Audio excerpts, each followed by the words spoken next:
আমি চট্টগ্রাম হাটাজারি মাদ্রাসায় পড়েছি।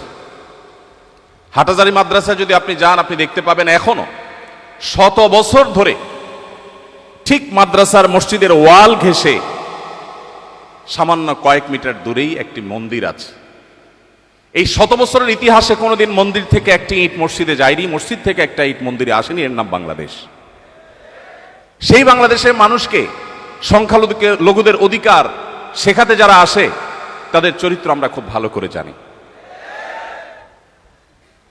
মুসলমানদের সাথে মুস্কি হেসে কথা বলে মুসলমানদের ধ্বংসের যাবতীয় আয়োজন করার এই কারিগরেরা আমাদেরকে আজ সবক দিতে আসে সংখ্যালঘুদের অধিকারের ব্যাপারে। আমরা সেই নবীর উম্মত যে নবী আমাদেরকে শিখিয়েছেন।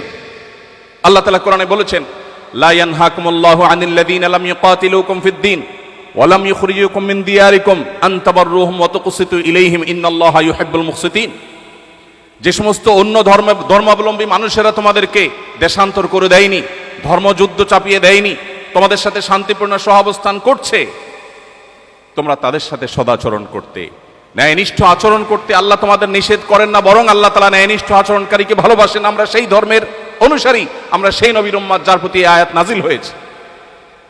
প্রিয় ভাইরা আমার, আমরা সেই নবীর উম্মত যে নবী সাল্লাল্লাহু আলাইহি সাল্লাম এমন জীবন দর্শন রেখে গেছেন, যে জীবন দর্শনে অন্য এবং ভিন্ন মতের মানুষদেরকেও আমাদের সহ্য করতে তিনি শিখিয়েছেন। তার ঐতিহাসিক মদিনা সনদের কথা আমরা কে না জানি, যে মদিনা সনদ আজও গোটা বিশ্বের মানুষের কাছে সবচেয়ে বড় রোল মডেল। ভিন্ন ধর্মের মানুষদেরকে কিভাবে অ্যাকোমোডেট করে একটি শান্তিপূর্ণ সমাজ গড়বার উদ্যোগ নিতে হয়, নবী করিম সাল্লাল্লাহু আলাইহি সাল্লামের এই সিদ্ধান্ত রাজনৈতিক অঙ্গনে সবচেয়ে বড় এবং সবচেয়ে পুরাতন মডেল। সম্মানিত উপস্থিতি, এর বাইরে নবী সাল্লাল্লাহু আলাইহি সাল্লামের রাজনৈতিক এবং রাষ্ট্রীয় যে সমস্ত সিদ্ধান্তগুলো ছিল, যে সমস্ত দর্শনগুলো ছিল, সেগুলো নিয়ে আলোচনা করা অনেক সময় সাপেক্ষ ব্যাপার। আমি আর সেদিকে যাচ্ছি না, শুধুমাত্র শেষের দিকে এসে বলছি, আজকে যুদ্ধের নামে যে গণহত্যা পৃথিবীতে চলছে, আমাদের দেশেও অনেককে দেখা যায় প্রিয় নবী মুহাম্মদ সাল্লাল্লাহু আলাইহি সাল্লামের চরিত্রে কালিমা লেপনের ব্যর্থ চেষ্টা তারা করেন। তারা নবী করিম সাল্লাল্লাহু আলাইহি সাল্লামকে এমনভাবে ফুটিয়ে তোলার, এমনভাবে উপস্থাপন করবার চেষ্টা করে যেন তিনি একজন যুদ্ধবাজ মানুষ ছিলেন। নাউজুবিল্লাহ।